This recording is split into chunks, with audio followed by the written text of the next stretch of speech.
Vuyo, what is currently happening? Earlier, it seems like the hall was filling up.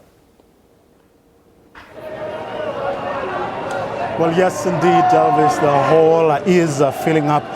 Proceedings are supposed to have gotten underway about 8-9 minutes ago or so. But to tell us what exactly is happening and when we should expect things to get underway is, of course, COSATU's Deputy Second Vice President, Zingiswa Losi. Thanks very much for joining us. Thanks. So when should we expect Congress to start? In terms of the program, we are scheduled to start at 11 o'clock. But as you can see, that delegates are still outside, others are coming in. So we hope that not later than 30 minutes from now, delegates should be inside so that we can resume the work of the Congress. Everyone's seemingly spirited, people singing and dancing. Obviously, with that comes the positions that they hold on this Congress and on other issues, including Numsa, the question of Zwelinzima, Vavi. I mean, your most quoted comments that you made 3 weeks ago certainly gave an impression to many people that those who would want to raise the issue of Mr. Vavi and those who would want to raise the issue of Numsa and Liusa and all other things actually won't get an opportunity to do so. Clarify that for us. Thank you very much. Look, Vuyo, the Constitution of COSATU, Chapter 3, Clause 3.3.2, is the chapter that enabled us to be here today. Because 1/3 of COSATU affiliates have requested for this Congress, and the Congress has been given. Now this Congress is a COSATU Congress, not a Congress of 1/3, because the CEC then endorsed it and continued to do its work. Now in terms of that request, those unions that placed the request placed only 2 items on the agenda, which is the issue of unity and cohesion of the Federation and the issue of leadership. Now, the Constitution of COSATU further says on Chapter 5, Clause 5.3.2, that a special meeting that has been convened can only discuss those issues that it has been convened for. So, meaning, if anyone raises issues that were not the issues that necessitated the calling of this meeting, that will be unconstitutional. That is why our emphasis when we said the issue of Zwelinzima, Vavi, Numsa and Liusa is not an item for this meeting. Therefore, it will be unconstitutional for this gathering to then venture on those issues. But unity, I mean, is such a broad thing. And in the context of what has been happening in COSATU over the past couple of years, it does go without saying, doesn't it, that you will have to discuss Vavi, you will have to discuss Numsa. I mean, you have 300 odd members, of COSATU being outside. So how do you talk about unity, when they're outside? In the discussion document for this Congress, the report on the issue of Vavi and the issue of Zwelinzima Vavi are part of the report, and we will be breaking to commissions today. So workers will still have an opportunity to take discussions on those matters, because those are issues that are forming part of the discussion document. But they are not items standing alone for this. So you cannot therefore resolve in this Congress on those matters in relation. For an example, if you want to say you want it to have to be a standing alone item so that you can take a decision on them. And indeed, the same Constitution says Numsa can appeal on the ordinary Congress, because we must also remember the powers of a special national Congress are not equivalent to those of an ordinary Congress. So Zwelinzima, Vavi and Numsa can only appeal in the ordinary Congress. It is the only Congress that has powers to reverse the decision of the Central Executive Committee, not a special meeting. Now, there's your issue as well. There are those who believe you two are part of the problem. In fact, you should go. We are aware of that. Look, in terms of the Constitution and how it has been followed on the issue of the second Deputy President, is that the CEC, being the highest structure in between Congresses, when it discussed the issue, because this issue was an issue that was on the item of 2014 in April, and it got to be discussed in November ultimately, and the CEC made a ruling on the matter.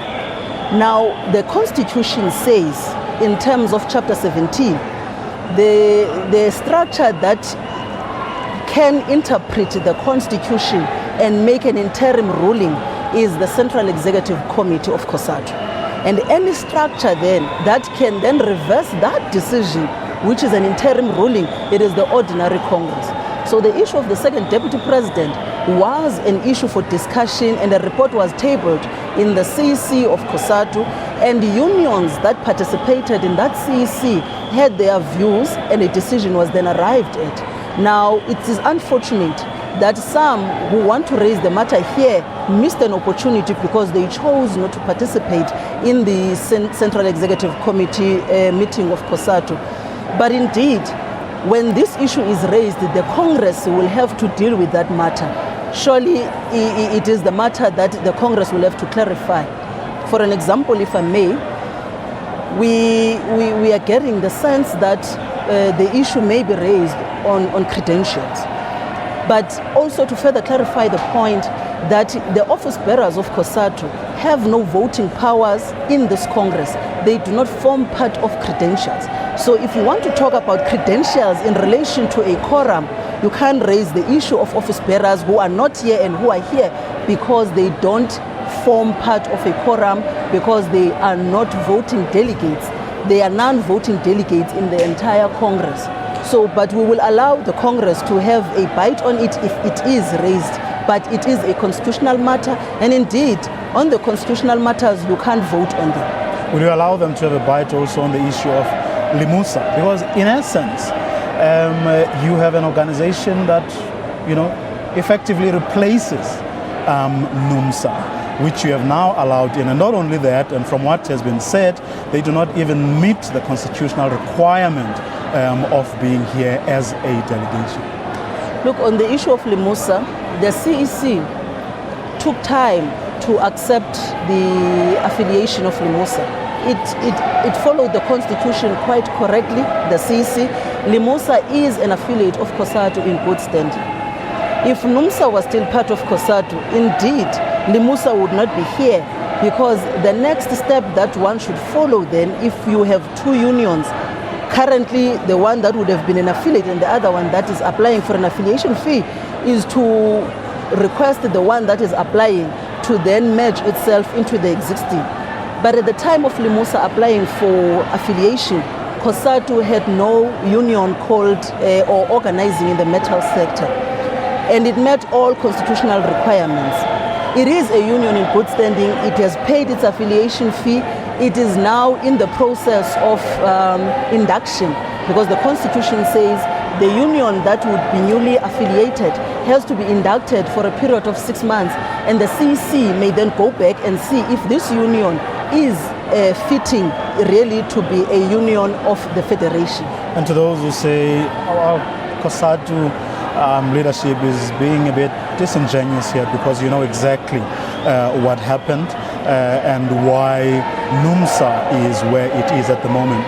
So perhaps you could have waited until you have exhausted, every sort of possibility of bringing Numsa back before you could allow a union that effectively replaces it. So even talk of unity in a gathering like this is disingenuous, because you've deliberately left Numsa out, and you haven't really been seen as people who have worked hard enough to bring Numsa back. And then whilst that is happening, you allow a new union to come in. So I think this conference, even to talk about unity and leadership here, is a bit disingenuous. I think let me also clarify that matter.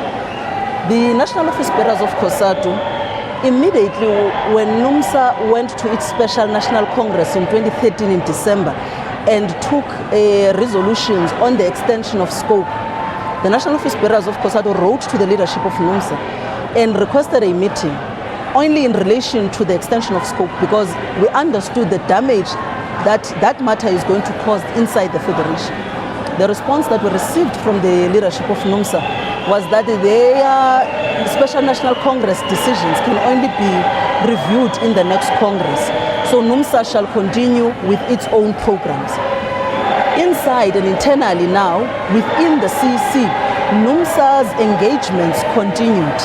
Even on the day of the expulsion of Numsa in November, the CEC gave Numsa an opportunity, and they took about 5 hours explaining why they should not be expelled or suspended. Well, by they did the argue that it was to people who were already predisposed to a particular decision. That Not necessarily. You knew that you were going to take a particular decision, so getting them to sit there and motivate or make a case for their position was a futile exercise. Not necessarily, because if the leadership of Numsa could also assist Numsa members and the public in also clarifying the fact that long before we even got to that meeting that expelled them, a series of discussions were tried to be convened between themselves and COSATU leadership, to an extent that at some point when Zingiswa Losi returned back after the court decision, we even dealt with the matter.